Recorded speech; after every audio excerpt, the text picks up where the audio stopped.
We want to be able to move as quickly as our product team wants to move. So our goal is, how can we work more iteratively without having to have every single question answered immediately? Today, I'm so excited to share this talk I had with Ashley Gutierrez-Seiler from YNAB, where I used to work. With a background in teaching, Ashley is a perfect fit for her unique enablement role on the YNAB support team. As a Product Support Liaison, she works with customers for about half her time and the rest with the product team on their fast-paced product release cycle. She's one of the most organized people I know, and to be honest, I'm a little bit jealous that you get to spend your next half hour with her. We'll dig into a very repeatable enablement process that allows customers to have a great experience and for support team members to always be up to date on what they need to answer in the queue. All right, Jen, thanks so much for having me. I'm so excited to see your face again. So yeah, my name is Ashley. I work at YNAB. So we make spendfulness software for helping you manage your money and love the way you spend and give and save joyfully.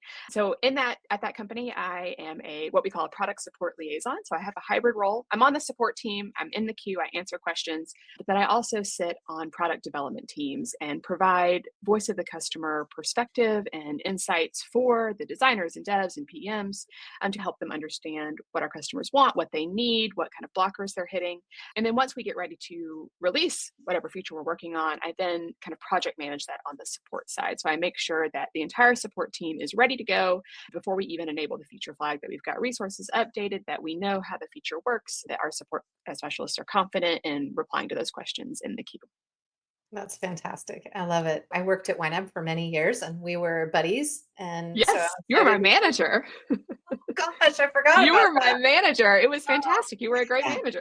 In the halcyon days of 2020, which was a wild time to be a manager. Yeah. So, but also way more than that. We've done many things together. Oh yeah, I'm absolutely. just tickled. You are one of the people I miss the most. Oh, your name still comes up. What would Jen do about this? So you were definitely missed. Flattery will get you. Yeah. So we start every episode with a joke. Do Okay. you have a joke for me? I do. It's really more of a story. So I recently heard about this young adult novel in which Schrodinger's cat and Pavlov's dog team up for a cross-country adventure. And so I was really trying to find it. I went down to the library to see if they had a copy, and the librarian said that description rang a bell, but she wasn't sure if it was there or not. I love it. That's fantastic. That's a little physics there for you. Yeah, but also books, as is Yeah, appropriate. my two Yeah. loves. Yeah, exactly. Fantastic. Speaking of your loves, I want to dig into the purpose. The heart of our podcast is processes that somebody could replicate. Maybe somebody who's in support, who's doing more of a product enablement role like you are. And I happen to have experienced the extreme amazingness of your process. I know for the product support liaisons on your team, you created a good portion of this process. And to make sure I understand, it's a process that is both giving feedback to the product team and then also educating the support team and customers about what those new features are as they come. Is that right? Yeah, that's exactly right. I started this role, gosh, just a few months after starting at YNAB. We did things very differently 5 years ago.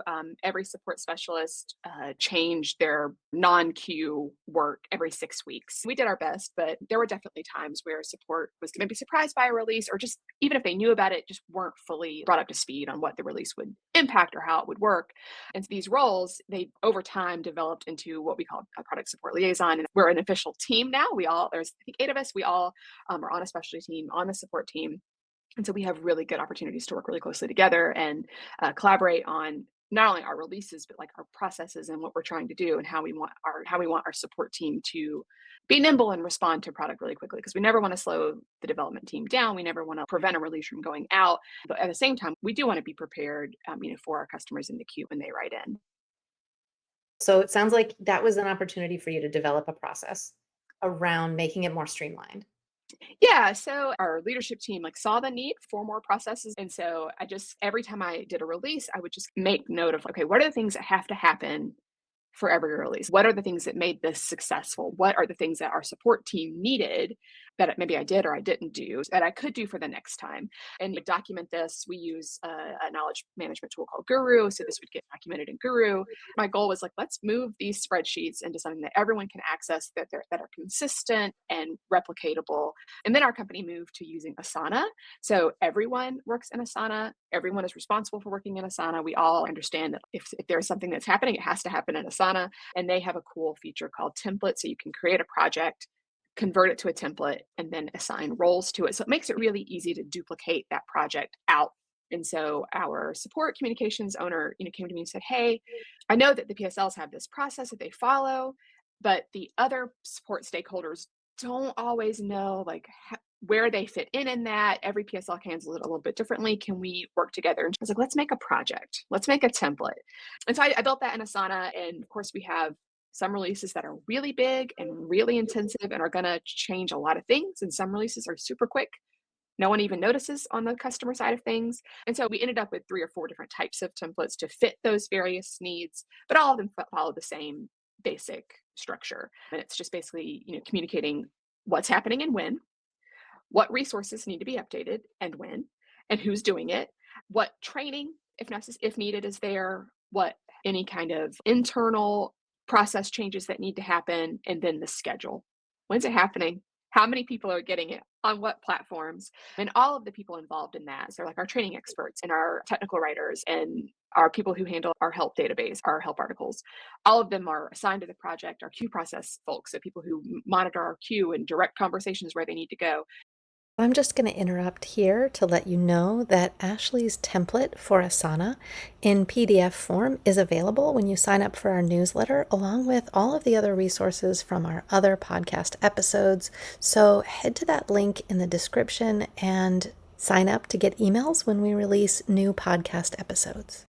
Every single person's in that room, that virtual Asana room, and we're collaborating all in Asana, and everyone's clear on what they have to do and when. And it's really helped things move quickly and smoothly at the same time, which is exactly what I want. That's fantastic. And so it sounds like it started out and you saw a need for some consolidation. Every product support liaison had created their own spreadsheet and they were all slightly different. So there were probably some meetings that happened among the PSLs to say, hey, let's compare notes. Yeah, absolutely. As soon as our senior leaders moved us into, I guess, like a specialized knowledge team, we were able to get together, meet, figure out what everyone was doing, learn from each other at the same time. And then that is when I came in and was like, let's write this down.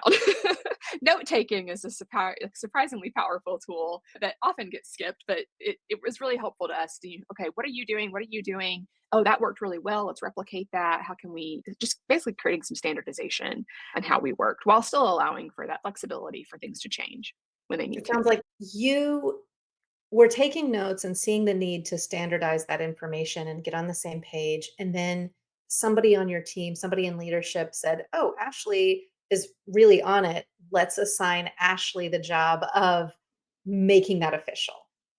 Yeah, because I was handling all the feature requests that come in the queue and responding to them and digging and asking more questions. So I really, that's where I got my like sense or my skill and like hearing what people are saying, hearing what they're not saying, hearing what they're trying to do, and then hearing where our releases may have not quite met that for them, for that specific user. Yeah. So step one was basically getting in meetings with people doing the same kind of product enablement that you were doing. And step two was to take notes on that. And then step three was to get that in some kind of format that was shared among the other folks. And Yeah. at some point, then you moved that into Asana as a template. Yeah, absolutely. That and you don't have to have Asana. We our team, our company decided on Asana, and I'm an Asana nerd. I love it. So I'm really glad we made that choice. But you can do this. You can do this in Google Sheets, and that's what we worked on for a really long time. And we did make efforts to standardize the Google Sheets that we were using. We made we moved to people duplicating like the kind of the master copy. I don't think Google Sheets are quite as easy to work with as something like Asana or another project management tool, but the tool is less important than everyone agreeing on the process and everyone using the tools similarly. It's when someone insists on doing something their own unique way where it begins to fall apart a little bit, just because that's where people get missed, not intentionally. But you forget to loop in your technical writer, or you forget to loop in the marketing team, or you forget to loop in somebody, and that's where things can begin to feel a little bad on the user experience side of things. Hallelujah. Like, just I've experienced that move to one tool, and even if there are some pain points, it doesn't work quite as well as something else. Just the power of one team working with one tool can be really amazing. And Asana is really powerful. You mentioned templates and the ability to set dates and assign to people. Mhm. Sounds like that totally supercharges the process. Can you tell me a little bit more about that? Yeah, we have our knowledge experts, and their job, they're basically technical writers, right? They write our internal and public and customer facing resources. And we have our knowledge management team. And so they run our help database. And so our articles are as good as they've ever been because this team is able to just really focus on that work. And so PSLs are now one of those expert roles. And so like when we're not in the queue, our job is to make our releases as good as they can be for the support team and for our customers. And it's a really unique role that requires a lot of project management skills. It requires a lot of advocacy skills and a lot of flexibility, a lot of quick moving parts. Yeah, for sure. And so it sounds like you spend a good chunk of your time in the queue helping customers, and then another chunk of your time doing this knowledge work, this product work. Yeah, it's about half and half. Being in the queue is really important because that's that is our main touch point with our customers. We also process feature requests, so we see those like explicit feature requests come in. I want this feature for this reason, and then the queue is a lot of implicit feature requests or confusion, or maybe it's highlighting a pain point that our app has, or people there may be a solution available to them, but they don't know about it because maybe it's just not discoverable in the app, or something's not working the way we think it will work.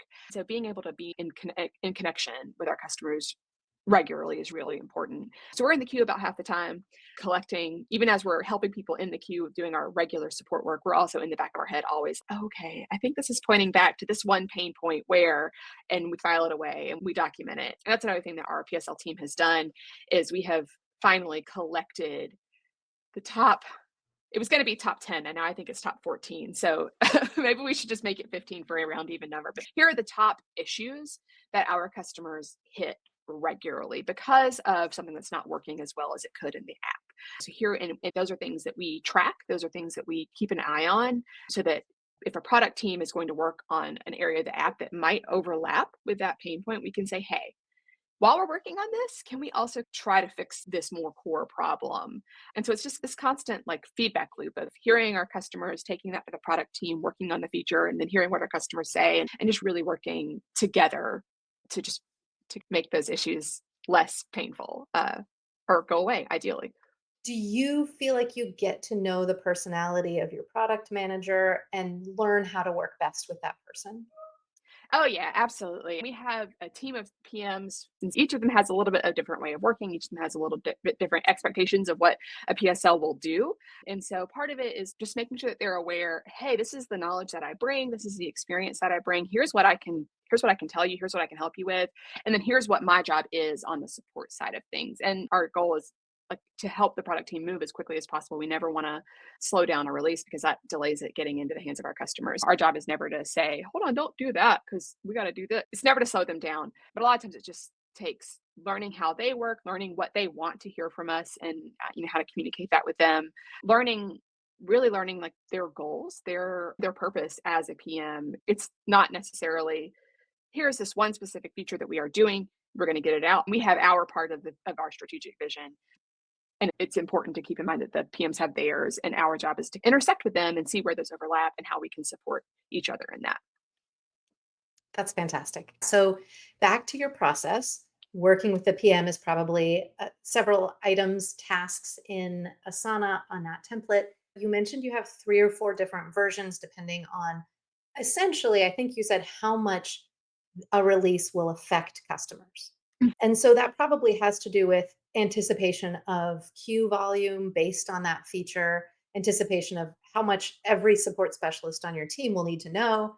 What goes into that determination of how intense the release is going to Yeah, so we should have a rubric, so it feels like my teaching days where it's like we have a rubric that we can just fill out, and it asks things like how many help articles will need to be created or edited, how many snippets will need to be created or edited. Is this a highly visible change? So when people log into YNAB, are they going to be like shocked because I don't know, a color is different or a button moved. Is this something that's going to really change people's workflows, both as a customer or either in support? And the more things that you tick off yes, the higher impact it will be. And that's where we start to consider things like, do we need a special team to answer these questions so that it's not, we can start with training a specialized group. So for example, when we had a price change earlier in the year, and so we knew that was going to have some responses in the queue as price changes do. And so that's when we had activated a specialized team of support specialists who they were in the price change queue. And that is what they did when they were in the queue. And they had their kind of toolkit of snippets and help articles. And they had a deeper understanding of what went into the price change and what all it was, what necessitated it and all that kind of thing. So they were really highly trained to answer those questions. And then once the kind of flurry of messages died down, then it's something that every specialist can be trained on and able to handle. That really helps us respond really quickly because we're having to train 7 or 8 people versus 70 plus people. So it allows us to work a lot more quickly. So yeah, so it just comes back to how many things, how many resources, how many people, and then how queue volume definitely. And then does this need to be, is this like specialty knowledge that maybe it's a unique bug that like only a certain group of people has the ability to answer. And so it's just that kind of those kind of questions that we just check off the rubric. And it's always, obviously there's room for flexibility there, but we err on the side of over preparedness. It's better to be prepared than be surprised, I think. I'm getting this picture of, for a more intense release, a kind of a 2-stage enablement process where you're training this core group and they're going to be more expert and be able to iron out anything and deal with maybe unexpected questions, and then figure out what the bulk of the questions really are going to be, what the customer volume is going to be, and then educate the rest of the team before you release those questions. Yeah, that's exactly right. Our launch teams, when we have a release that we expect to be higher impact, our launch teams are in front of the line. They see things, but as a PSL, we do our best to like guess and anticipate, and we rely a lot on like beta feedback for that. Anytime we have a feature in beta, like the PSL is in there reading that feedback, anticipating what the questions will be from our more general queue. But those launch teams are the ones who are like, they never know what they're gonna hear. We try to prepare them as best we can, and so they'll have a dedicated Slack channel where they can collaborate in real time. Hey, I don't know how to answer this question, and maybe then the PSL can jump in and go to the PM or the designer or the dev or whatever it is, and get that answer. And then boom, we've generated a snippet because that's become a question that we didn't anticipate, but now we have the resource for it. And all of those people are in that Asana project from day one. And so when I create the project and when I invite people to it, one of the things that I do is I make a video walking them through the new feature and or walking them through the Asana project itself if I know I have new people on those teams, to say, hey, this is what we're doing, this is how we're going to work together, here's where we can collaborate. And it's just setting expectations is 9/10 of the job, and it's fantastic.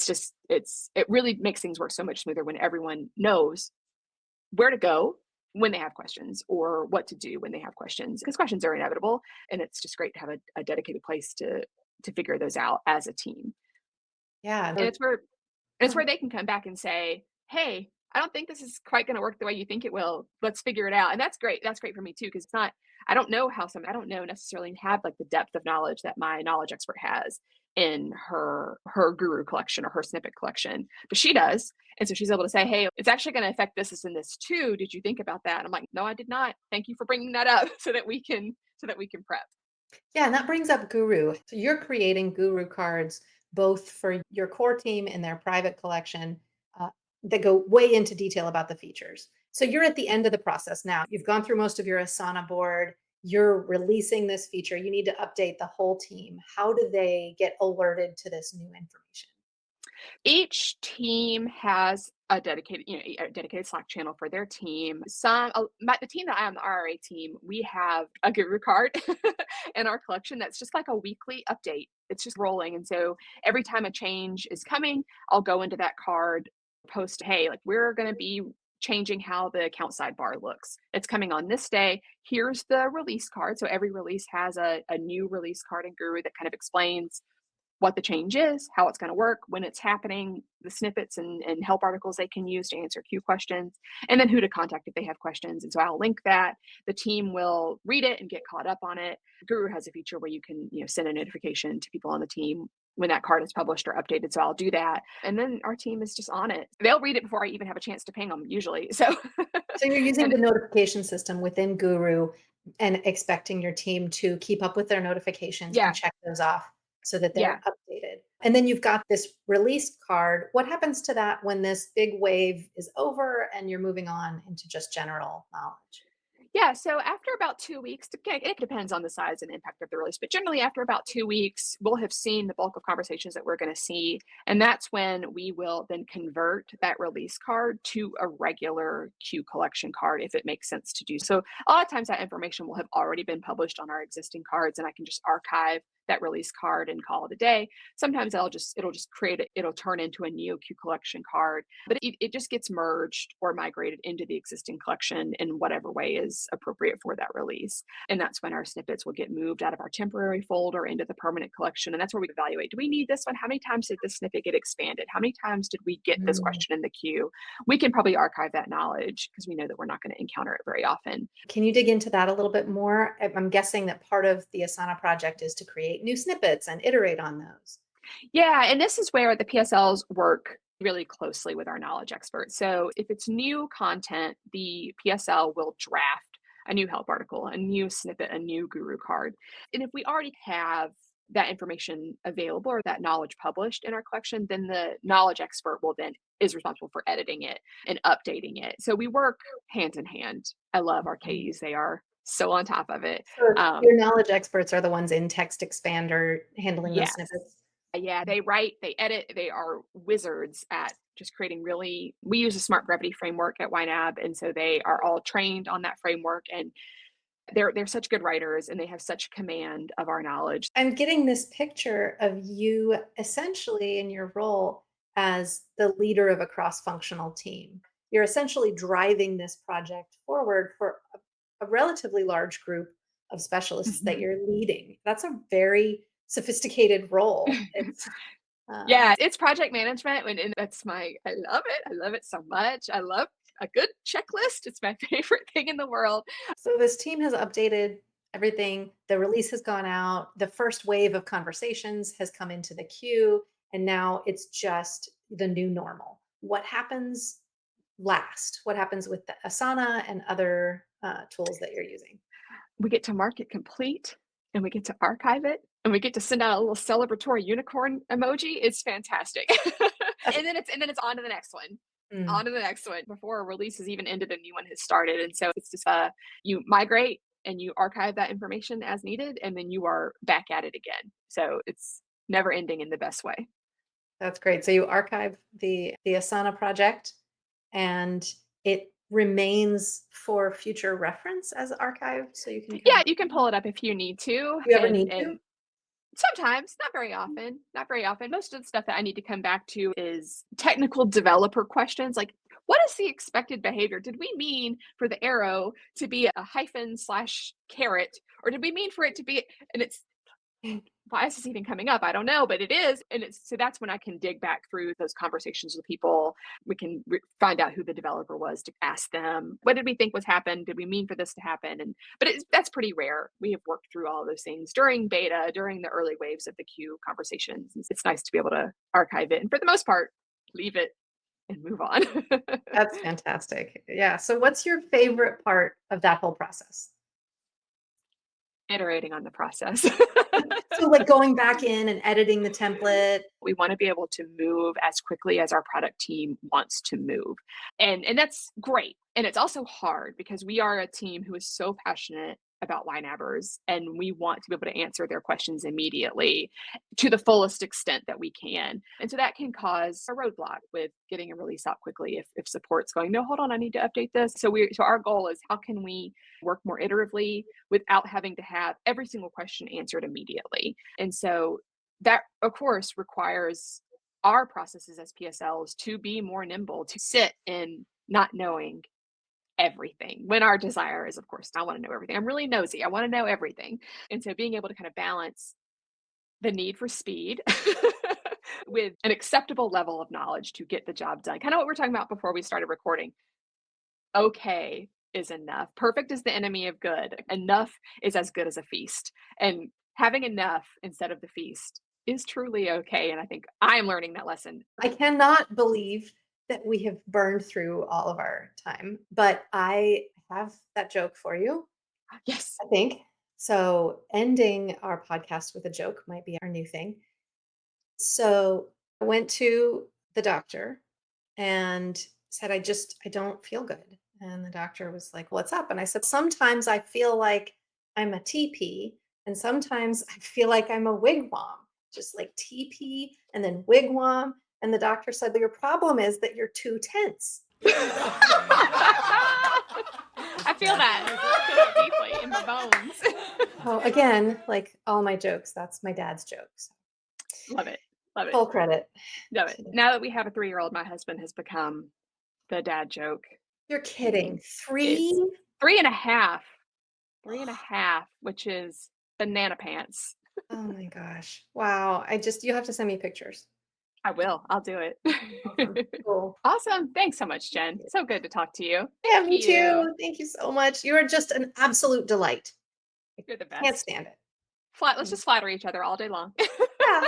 Yeah. This is Jen here, just wrapping up. Thanks for joining me for another episode of Live Chat with Jen Weaver. My hope is that this podcast will improve your life in customer support, give you some processes that you can replicate. And so please do reach out. Let me know what you think. If you have thoughts for future episodes, or if you'd like to be a guest because you have a process you'd like to share. I want to hear about it all.